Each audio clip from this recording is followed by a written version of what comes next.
వైశాల్యము మరియు ఘనపరిమాణము స్తూపం యొక్క ఘనపరిమాణం. పిల్లలు, ఈరోజు మనం ఒక స్తూపం యొక్క ఘనపరిమాణాన్ని ఏ విధంగా కనుక్కోవాలో తెలుసుకుందాం. ఈ బిస్కెట్ డబ్బా చూడండి, ఇది ఒక స్తూపాకారము. ఈ డివిడీల డబ్బా కూడా ఒక స్తూపమే. మనం స్తూపం యొక్క ఘనపరిమాణాన్ని కనుక్కోవాలి అంటే ఆ పాత్ర ఎంత పరిమాణం గల ప్రదేశాన్ని ఆక్రమించిందో తెలుసుకోవాలి. స్తూపానికి 3 తలాలు ఉంటాయి. 2 వృత్తాకార తలములు మరియు ఒక వక్రతలము. వృత్తాకార తలము యొక్క వ్యాసార్థము R అనుకుందాం. స్తూపం కూడా ఎత్తును కలిగి ఉంటుంది. ఈ సందర్భంలో అది H అనుకుందాం. అంటే ఇదే ఆ స్తూపం యొక్క ఎత్తు H.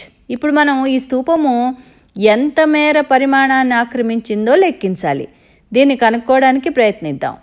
ఈ డివిడీల డబ్బాలోంచి ఒక డివిడీని తీసుకుందాం. ఈ డివిడీ ఒక ప్రమాణ కొలత అవుతుంది. ఈ విధంగా కొన్ని డివిడీలు అమర్చబడి ఉన్నాయి. ఇక్కడ ఈ వృత్తాకార భాగం యొక్క వైశాల్యం ఎంత? దీని వ్యాసార్థం R కాబట్టి దీని వైశాల్యం π × R × R అంటే πr². దీని వైశాల్యం ఎంత అయింది? ఇప్పుడు πr² అనమాట. ఇక్కడ మొత్తం ఎన్ని డివిడీలు ఉన్నాయి? మొదటిది πr² ప్లస్ రెండవది πr² ప్లస్ మూడో πr², ఇలా రాసుకుంటూ వెళ్ళాలి. ఇప్పుడు డివిడీలన్నింటినీ ఒకదానిపై ఒకటి అమర్చండి. ప్రతిదాని మందాన్ని విడివిడిగా లెక్కలోకి తీసుకోకుండా అమర్చుకుంటూ వెళ్ళాలి.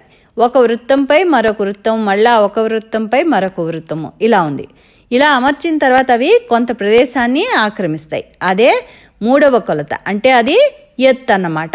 మనం ద్విమితీయ ఆకారంలో గల డివిడీల్ని ఒక దొంతరలాగా ఇక్కడ అమర్చాం కాబట్టి πr² plus πr² plus πr² ఇలాగా H సార్లు, అంటే H డివిడీలు అన్నమాట. గుణకారం అనేది పునరావృత సంకలనం. ఆ డివిడీలు ఆక్రమించిన మొత్తం స్థలము = π × R² × H. అందువల్ల ఈ స్తూపం యొక్క ఘనపరిమాణము = π × R² × H. ఘనపు ప్రమాణాలు.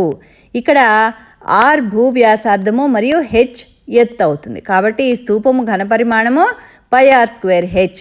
ఇది ఒక డివిడీపై మరొక డివిడీ అమర్చడం వల్ల వృత్తాల వైశాల్యము πr² plus πr² plus πr², ఇది H సార్లు వస్తుంది, అంటే πr²H. కాబట్టి ఈ స్తూపం యొక్క ఘనపరిమాణము πr²H ఘనపు యూనిట్లో అవుతుంది. మరి అర్థమైంది కదా? తర్వాత పాఠ్యాంశంలో మరిన్ని విషయాలు తెలుసుకునే ప్రయత్నం చేద్దాం. అంతవరకు సెలవు.